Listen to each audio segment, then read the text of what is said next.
Welcome to Headingley, where South Africa have stunned England in the opening ODI of the series.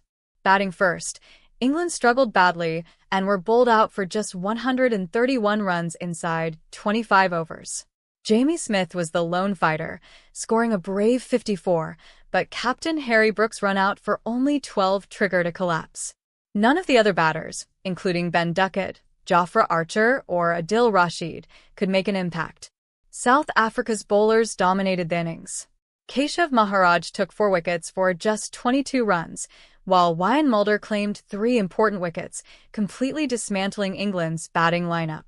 Chasing a small target, South Africa's openers made it look easy. Aiden Markram smashed a rapid 69 not out, reaching his half-century in only 23 balls, the fastest by a South African opener in ODI history.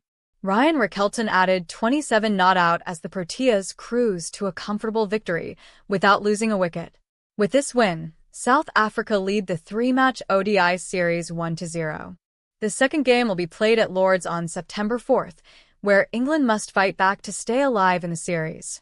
Stay tuned for more cricket updates, and don't forget to like, share, and subscribe. The voice should sound lively, like a sports highlight show, with slight emphasis on key player names and scores. Please like and subscribers to my channel please.